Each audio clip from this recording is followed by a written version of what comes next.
अगर चमचागिरी की हद इस तरह हो गई, सतीश मिश्रा के अलावा उस पार्टी में फिर बाकी किसी लोगों की चलनी बंद हो कहा गई। जा रहा है 24 में तो दलित प्रधानमंत्री बनेगा और बीएसपी सुप्रीमो का नाम सबसे आगे चल रहा है। सतीश मिश्रा की विदाई हो जानी चाहिए, आप ये कह रहे हैं सर? 1 मिनट से पहले हो जानी चाहिए। बहन जी को अब क्या करना चाहिए सर? 2 पॉइंट बताइए। बहन जी को चुपचाप मुखर हो गए देश के सामने आके ये कहना चाहिए। हेलो दोस्तों, एक बार फिर से आप सभी का मैं बहुत बहुत स्वागत करता हूं। बहुजन राजनीति को लेकर बात हो रही है। बात इसलिए भी हो रही है क्योंकि कहा जा रहा है कि देश को आज़ाद हुए 75 वर्ष हो गए, लेकिन अभी तक देश को दलित प्रधानमंत्री नहीं मिला। हमारे साथ हैं इस मुद्दे पर बातचीत करने के लिए सुप्रीम कोर्ट के senior advocate Balraj Malik sir. Malik sir ji, देश को अभी तक दलित प्रधानमंत्री नहीं मिला, कहाँ चूक हो रही है? ये सिस्टम की चूक है, वरना तो अभी तक तो इस देश में कोई ऐसा समाज बचना नहीं चाहिए था जिस समाज से प्राइम मिनिस्टर या अच्छे ओहदों पे ना पहुँचे लोग। क्योंकि इसका मतलब ये है कि देश में कहीं ना कहीं भेदभाव चल ही रहा है, जाति के नाम पे, संप्रदाय के नाम पे। यहाँ देश का विकास जिस तरह होना चाहिए था वो विकास नहीं हुआ।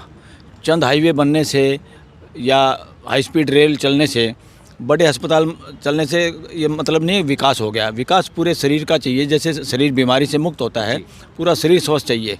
इसी तरह पूरे 140 करोड़ लोग हमारे सब लोग आगे बढ़ें तभी विकास माना जाता है। विकास नहीं हुआ और अभी भी दलित लोगों के साथ या बहुजन समाज के साथ डिस्क्रिमिनेशन होता है। इसलिए तो क्लियर बात सामने आई ना, जातीय गिनती या इस तरह की गिनती करो, क्यों जातीय जनगणना। ये बात चौधरी चरण सिंह बहुत समय से कहते आए, मैंने उनका लेक्चर सुना है यंग एज में। वो लगातार इस बात को कहते थे, भाई असली परमानेंट सरकार तो ये ऑफिसर चलाते हैं, IAS IPS, और उसमें किस समाज के लोग हैं, कौन प्रमुख बने बैठे हैं और कौन पॉलिसी बनाते देश की। प्रधानमंत्रियों को, मंत्रियों को तो बहुत बार पता नहीं चलता जो ये सेक्रेटरी लोग करते हैं। और अब तो राहुल गांधी ने भी इस बात का स्वीकार किया, डाटा देश के सामने आया कि 90 में से कितने आदमी सारे के सारे। खास बात ये सर, ना राहुल बल्कि जो बीएसपी सुप्रीमो हैं, जो बहुजन राजनीति करने के लिए जानी जाती हैं, उन्होंने भी इस पर मुखर होकर आवाज़ बुलंद कर दी है कि जातिगत जनगणना होनी चाहिए। हाँ, उन्होंने अब मुखर आवाज़ की है। और उनसे जो उम्मीद है देश को, या जो उम्मीद थी बहुजन समाज को, उस तरह की मुखरता में वो कहीं ना कहीं गायब रही। बीच में बोलती हुई नज़र नहीं आती और कभी कभी बहुत थोड़ा बोलती हैं। और इस समाज के साथ जो भी ज़्यादतियाँ प्रेजेंट समय में हुई या हो रही हैं, उस पर वो खुल के कभी सामने नहीं आई।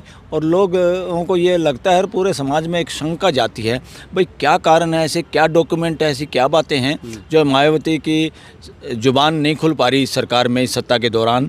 और वो खुल के एक अपोजिशन के लीडर की तरह, एक जागरूक नेता की तरह, जिसकी नींव कांशीराम जी ने रखी थी और अंबेडकर जी के विचार लेके जो पार्टी चली थी, और बहुजन लोगों ने बहुत साथ दिया था, अल्पसंख्यक समाज ने बहुत साथ दिया था इस पार्टी का।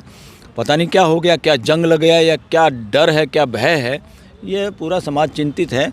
और अब कम से कम वो खुल के भी ये कहे मायावती कि भाई मैं अपोजिशन के साथ हूँ और मैं सत्ता परिवर्तन चाहती हूँ, तो खुल के अपोजिशन में आज ये हिम्मत नहीं है कोई ये कहेगा मायावती को, नहीं हम आपको अपोजिशन में शामिल नहीं करना चाहते।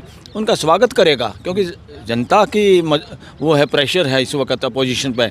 किसी भी लीडर पे आज जनता का प्रेशर है कि जनता के हिसाब से ही दम आता है अपोजिशन में, वरना तो अपोजिशन तो बिल्कुल गूंगी बहरी हो चुकी थी, डरपोक हो चुकी थी। पुराने जितने नेता है ज़्यादातर ये चोरी चकारी करके, ठगी मार के कुछ पैसे या इकट्ठे करे बैठे हैं। जो ये लोग तो अब साइड लाइन करने चाहिए अपोजिशन को, नए लोगों को और निर्भीक लोगों को, ईमानदार लोगों को, अच्छे चरित्र वाले लोगों को सामने लाना चाहिए, चाहे वो BSP हो, चाहे कांग्रेस हो, चाहे सपा हो, या कोई भी हो। और इन लोगों को खुल के सामने आना चाहिए। मायावती से जो उम्मीद थी, जिस तरह वो बोलती थी और जिस तरह से उन्होंने अपनी सरकार चलाई, वो तो कुछ भी वो क्वालिटी अब नज़र ही नहीं आ रही, कहाँ गायब हो गई। जो आदमी कुछ और नारा लगाते थे, जब से वो एक सतीश मिश्रा उनकी पार्टी में आया है, तब से इस पार्टी का डिक्लाइन होना शुरू हो गया। तब से बहुजन नेताओं को साइड लाइन किया गया। ग्राउंड पे जो लोग नेता थे, जिनका समाज में जनाधार था, उन सब लोगों को साइड लाइन किया गया। चमचागिरी की हद इस तरह हो गई, सतीश मिश्रा के अलावा उस पार्टी में फिर बाकी किसी लोगों की चलनी बंद हो गई और सतीश मिश्रा के बोझ के नीचे पार्टी दफन हो गई। यानी सबसे बड़े गुनहगार बहुजन राजनीति के लिए सतीश मिश्रा। यस, जिस नारे को दे के ये पार्टी सरकार में आई थी या लोगों ने भरोसा किया था, अब सतीश मिश्रा के आने से तो इसका वो और हो गया।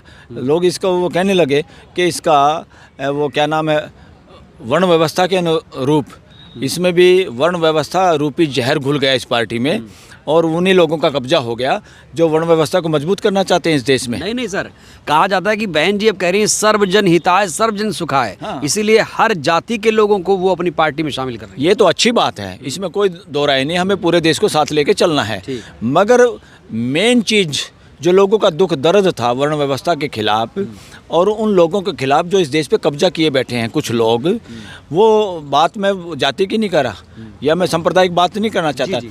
कुछ खास वर्ग के लोग इस देश पे कब्जा जमाए बैठे हैं और अब भी वो उनकी मानसिकता में वही है कि हम ही सुप्रीम है या हम ही कब्जा जमा के रखें और वो वर्ण व्यवस्था को पोषित करना चाहते हैं। वर्ण व्यवस्था के लिखी हुई सारी किताब गर्द कहानियों पे को आगे बढ़ाना चाहते हैं। उस तरह के लोगों का कब्जा अगर बसपा में होगा तो बसपा का वोट जनाधार बचेगा कहाँ, और बच ही नहीं रहा। और लोगों को है ये पता नहीं क्या डॉक्यूमेंट है मायावती जी के इस सत्ता के पास कि वो कहीं ना बोल पा रही है और वो जो काम कर रही है वो वोट काटने के अलावा कुछ काम नहीं कर पा रही। तो क्या सरकार ने डरा दिया है पार्टियों को? पार्टी तो डरी हुई है।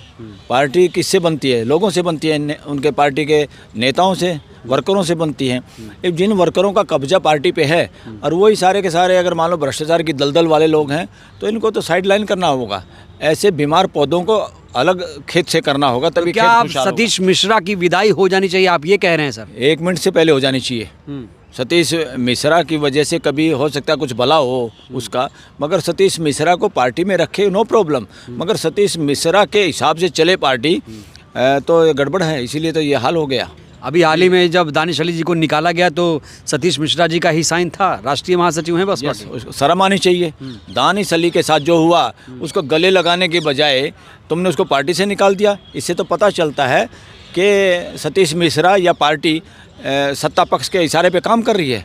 दानिश अली के मामले में पूरा देश उद्वेलित था, सबको परेशानी थी इस बात से, किसी आदमी को वो अच्छी बात नहीं लगी और उसका मिसयूज़ किया इन्होंने, सत्ता पक्ष ने तो राजस्थान में वोट लेने के लिए यूज़ किया उस एमपी को, वो जहां गुजर बेल्ट में उसको वो बनाया। हमारे गुजर भाई भी, गुजर समाज इस बात का पक्षधर नहीं है देश में कि किसी के साथ बदतमीजी की जाए जो एमपी ने की है, उसने बल्कि गुजर समाज को नीचा दिखाने का काम किया है।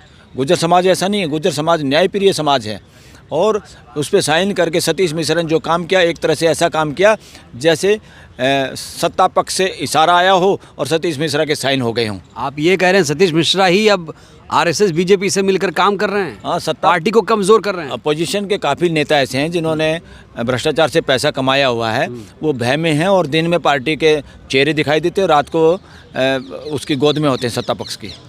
सतीश मिश्रा भी अछूता नहीं है। सतीश मिश्रा भी लिंक है उनका आरएसएस से। लोग ऐसा कह रहे हैं, लोग ऐसा कह रहे हैं, लोग ऐसे नहीं कहते। धुआं होता है तो समझो आग कहीं ना कहीं है इस वजह सर, लेकिन बहन जी के ऊपर कोई दाग नहीं है, ना कोई विवादित बयान देती हैं और ना ही कोई उनके ऊपर आरोप एफआईआर है फिलहाल। अरे भाई, एफआईआर होना ही दाग होता है क्या? या कोई उंगली उठाए तभी दाग होता है क्या? जो आदमी समय पे बोल नहीं पाता वो दागी होता है, जो आदमी सच्चाई के साथ खड़ा नहीं होता वो दागी होता है। जो आदमी खुल के जनता की, जिनके आधार पे कोई आदमी सीएम पीएम बन जाता है और उन लोगों की आवाज़ नहीं उठाता वो दागी होता है। और दाग किसको कहते हैं? दाग सिर्फ चरित्र पे कोई दाग लगाएगा तभी दागी होंगे क्या आप? दागी होने का मतलब क्या? नेता का दागी होने का मतलब है जो समय पे बोल नहीं पाता, जो अपने लोगों की हितों की रक्षा नहीं कर पाता, जो अपने एमपी के इतने अपशब्द कहने पे उसको गले से नहीं लगाता। और इससे बड़ा दाग क्या होगा भाई? ये दागी आदमियों की पहचान है। कहा जा रहा है 24 में तो दलित प्रधानमंत्री बनेगा और बीएसपी सुप्रीमो का नाम सबसे आगे चल रहा है रेस में, इंडिया गठबंधन में अगर आएंगी तो। अरे इससे अच्छा तो अगर इंडिया गठबंधन में आए जो प्रधानमंत्री अगर बने दलित भी तो खड़गे जी बनने चाहिए। वो बोल रहे हैं ऐसे तगड़े से बोल रहे हैं, वो पार्लियामेंट में बोल रहे हैं, जनसभाओं में भी बोल रहे हैं और एक तगड़े आदमी हैं, धोती कुर्ता पहन के पूरे लीडर, अच्छे लीडर लगते हैं। खड़गे मायावती जी से तो लाख बेहतर साबित होगा मिस्टर खड़गे, जो समय पे खड़ा है सीना तान के, ऐसा खड़गे। मतलब मायावती जी से बेहतर हैं खड़गे?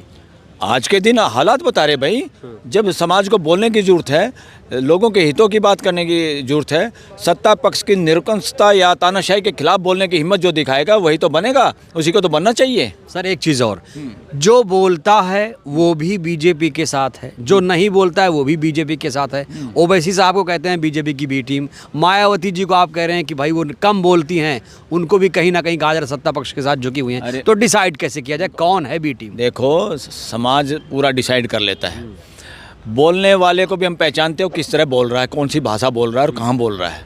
और ना बोलने वाले का भी हमें पता होता है, जहाँ बोलना चाहिए वो नहीं बोल रहा। तो बोलने वाला हो चाहे चुप रहने वाला हो, दोनों ही कायर हो सकते हैं, दोनों ही दगाबाज हो सकते हैं। वो तो लोग अनुभव से सब अनुभव कर सकते हैं बोलने के तरीके को। क्योंकि सत्ता पक्ष जिस तरह से देश कह रहा है कि तानाशाही पे उतारू है, और उसके पक्ष में जो जाता है, उनके खड़ा होने से या उनके काम करने से वोट कट के जिसको फ़ायदा होता है वो सत्ता पक्ष को होता है। इसका सीधा सा मतलब है वो सत्ता पक्ष से मिले हुए हैं। समाज को कहने का ये अधिकार है, इसलिए समाज कह रहा है, इसलिए लोग बहन जी को अब क्या करना चाहिए सर, 2 पॉइंट बताइए। बहन जी को चुपचाप मुखर होकर देश के सामने आके ये कहना चाहिए कि मैं सत्ता को या परिवर्तन के पक्ष में हूँ, मैं अपोजिशन के साथ हूँ, और अपोजिशन के कंधे से कंधा मिला के देश के सामने प्रस्तुत होंगी और देश के सामने अपनी रैलियाँ जल से जुलूस जो भी करने में उनके लोगों के साथ खड़ी हूँ। मैं पूरी अपोजिशन के साथ खड़ी हूँ, और खड़ी होकर अपोजिशन की कोई हिम्मत नहीं फिर उनको ना बुलाए अपनी मीटिंग में। वो तो बुलाना चाहते हैं, इनको जाना चाहिए, खुद भी ऑफर दे देनी चाहिए, उससे कोई कद नीचा थोड़ा होता है। ऐसे समय में खुद भी जो आदमी सामने आता है मदद करने के लिए, वो बड़े दिल वाला होता है, ये करना चाहिए। चलिए, बहुत बहुत शुक्रिया बलराज सर। तो बलराज सर ने बहुत ही बेबाकी से बहुजन राजनीति पर टिप्पणी की है, और मुझे लगता है बहुत ही उचित समय पर उन्होंने ये टिप्पणी की है, और बहुजनों को भी इस मुद्दे पर सोचना चाहिए, विचारना चाहिए। सबकी अपनी अपनी राय है, हर कोई स्वतंत्र है अपनी राय देने के लिए। बलराज मलिक सर की बातों से आप कितने सहमत हैं, अपनी प्रतिक्रिया देना मत भूलिएगा। वीडियो को लाइक करिए, चैनल को सब्सक्राइब करिए, सहयोग करिए, वीडियो को जन जन तक पहुंचाइए, जिससे देश की जनता जागरूक हो। जय भारत, जय संविधान, शुक्रिया।